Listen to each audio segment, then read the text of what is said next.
ಮಿತ್ರರೇ, ಸೋನಿಯಾ ಅವರನ್ನು ಅನಾರೋಗ್ಯಕ್ಕಿಂತ ಹೆಚ್ಚಾಗಿ ಕಾಡುತ್ತಿರುವುದು ರಾಹುಲ್ ಗಾಂಧಿಯವರ ರಾಜಕೀಯ ವೈಫಲ್ಯ.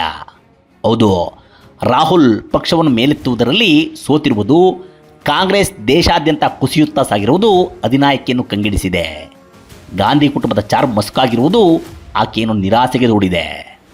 ಸೋನಿಯಾ ಗಾಂಧಿ ಕೆಲ ವರ್ಷಗಳ ಹಿಂದೆಯೇ ತಮ್ಮ ಪುತ್ರನಿಗೆ ಪಕ್ಷದ ಜವಾಬ್ದಾರಿ ವಹಿಸಿಕೊಟ್ಟು ವಿಶ್ರಾಂತ ಜೀವನದ ಮೊರೆ ಹೋಗಿದ್ದರು. ಪುತ್ರನೇ ತಮ್ಮ ಉತ್ತರಾಧಿಕಾರಿ ಎಂದು ಘೋಷಿಸಿ ಸಾರ್ವಜನಿಕ ವಲಯದಲ್ಲಿ ಚರಿಷ್ಮಾ ಹೊಂದಿದ್ದ ಪ್ರಿಯಾಂಕಾ ಗಾಂಧಿಯನ್ನು ಬದಿಗೆ ಸರಿಸಿ ಇಡೀ ಪಕ್ಷ ರಾಹುಲ್ ಕೈಗೆಟ್ಟಿದ್ದರು. 2019ರಲ್ಲಿ ಪುತ್ರ ದಯನೀಯವಾಗಿ ಸೋತಾಗ ಕಂಗಾಲಾಗಿದ್ದರು. ಮತ್ತೆ ಆತನನ್ನು ದಂಡನಾಯಕನ ಜಾಗದಲ್ಲಿ ಕೂರಿಸಿದರೆ ಸೋಲು ಆತನ ರಾಜಕೀಯ ವರ್ಚಸ್ಸನ್ನೇ ಪೂರ್ಣವಾಗಿ ಮುಳುಗಿಸಬಹುದು ಎಂಬ ಲೆಕ್ಕಾಚಾರ ಹಾಕಿ ಮಲ್ಲಿಕಾರ್ಜುನ ಖರ್ಗೆ ಅವರನ್ನು ಮುಂದಿಟ್ಟುಕೊಂಡು 2024ರ ಎಲೆಕ್ಷನ್ಗೆ ಹೋದರು. ದಲಿತ ಕಾಯಿನ್ ಖರ್ಗೆ ರಾಹುಲ್ಗೆ ವಿಪಕ್ಷ ನಾಯಕನ ಸ್ಥಾನ ಸಿಗುವಷ್ಟು ಸೀಟು ತಂದುಕೊಟ್ಟರು. ವಿರೋಧ ಪಕ್ಷ ನಾಯಕನಾದ ನಂತರವೂ ರಾಹುಲ್ ಗ್ರಾಫ್ ಮೇಲೇಳಲೇ ಇಲ್ಲ. ಚುನಾವಣೆ ನಡೆದ ರಾಜ್ಯಗಳಲ್ಲೆಲ್ಲ ಕಾಂಗ್ರೆಸ್ ನೆಲಕಚ್ಚಿತು. ಚುನಾವಣಾ ಸೋಲು ಗೆಲುವುಗಳೇನೇ ಇರಲಿ, ಒಂದು ರಾಜಕೀಯ ಪಕ್ಷಕ್ಕೆ ಜಯಾಪರಾಜಯಗಳ ಹಾದಿ ಸಾಮಾನ್ಯ ವಿಚಾರ. ಆದರೆ ಈ ಹಾದಿಯಲ್ಲಿ ರಾಹುಲ್ ಗಾಂಧಿ ಯಾವತ್ತೂ ಗಂಭೀರವಾಗಿ ಸಾಗಲೇ ಇಲ್ಲ. ಹಿರಿಯರನ್ನು ನಿರ್ಲಕ್ಷಿಸಿದರು, ಕಿರಿಯರನ್ನು ಉಪೇಕ್ಷಿಸಿದರು, ಜೊತೆಗಿದ್ದವರ ಮೇಲೆ ಅಪನಂಬಿಕೆ ತಾಳಿದರು.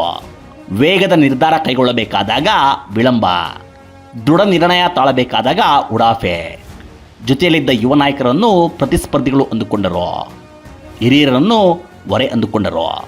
ಸೋನಿಯಾ ಕಟ್ಟಿದ್ದ ಥಿಂಕ್ ಟ್ಯಾಂಕ್ ನಿಷ್ಕ್ರಿಯವಾಯಿತು. ಇಡೀ ದೇಶದಲ್ಲಿ ಪಕ್ಷ ಮತ್ತಷ್ಟು ಕುಸಿಯಲು ಕಾರಣವಾಯಿತು. ಇದು ನಾವು ಹೇಳುತ್ತಿರುವ ಮಾತಲ್ಲ. ಎಸ್.ಎಂ. ಕೃಷ್ಣ ಅವರಿಂದ ಹಿಡಿದು ಗುಲಾಂ ನಬಿ ಆಜಾದ್ವರೆಗೆ, ಮನೀಶ್ ತಿವಾರಿಯಿಂದ ಹಿಡಿದು ಶಶಿ ತರೂರ್ವರೆಗೆ, ಆನಂದ್ ಶರ್ಮಾವರೆಗೆ ಗಾಂಧಿ ಕುಟುಂಬದ ಅನೇಕ ಅತ್ಯಾಪ್ತರೇ ಹೇಳಿದ ಮಾತು. ಅಷ್ಟೇ ಏಕೆ, ಮುಕ್ತವಾಗಿ ಮಾತನಾಡುವ ಇವತ್ತಿನ ಕಾಂಗ್ರೆಸ್ ನಾಯಕರು, ಕಾರ್ಯಕರ್ತರೇ ಹೇಳುವ ಮಾತು.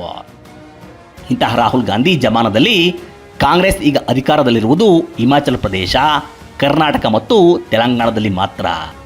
ಈಗ ನಡೆಯುತ್ತಿರುವ ಪಂಚರಾಜ್ಯಗಳ ಚುನಾವಣೆಯಲ್ಲೂ ಕಾಂಗ್ರೆಸ್ ಪಕ್ಷಕ್ಕೆ ಲಾಭವಾಗುವಂತೆ ಕಾಣುತ್ತಿಲ್ಲ. ಎಲ್ಲಕ್ಕಿಂತ ಹೆಚ್ಚಾಗಿ ಇಂಡಿ ಒಕ್ಕೂಟದಲ್ಲಿರುವ ಪಕ್ಷಗಳ ನಾಯಕರು ರಾಹುಲ್ ಬಗ್ಗೆ ವಿಶ್ವಾಸವಿಡುವಂತೆ ಕಾಣುತ್ತಿಲ್ಲ. ಯಾವ ಲೆಕ್ಕದಲ್ಲೂ ನರೇಂದ್ರ ಮೋದಿಯವರಿಗೆ ರಾಹುಲ್ ಪರ್ಯಾಯ ನಾಯಕ ಎಂದು ದೇಶ ಒಪ್ಪಿಕೊಳ್ಳುತ್ತಿಲ್ಲ. ಹೀಗಾಗಿ ಸೋನಿಯಾ ತೀವ್ರವಾಗಿ ಚಿಂತಿತರಾಗಿದ್ದಾರೆ. ಪುತ್ರನ ವೈಫಲ್ಯದ ಚಿಂತೆ ಅವರನ್ನು ಇನ್ನಿಲ್ಲದಂತೆ ಕಾಡುತ್ತಿದೆ, ಮುಂದಿನ ದಾರಿಯೇ ಕಾಣದಂತೆ ಮಾಡಿದೆ. ಇಷ್ಟಾದ ಮೇಲೂ ಮಗನನ್ನು ಆಚೆಗಿಟ್ಟು ಮಗಳನ್ನು ಪಟ್ಟಕ್ಕೇರಿಸಲು ಆ ತಾಯಿ ಕರುಳು ಒಪ್ಪುತ್ತಿಲ್ಲ.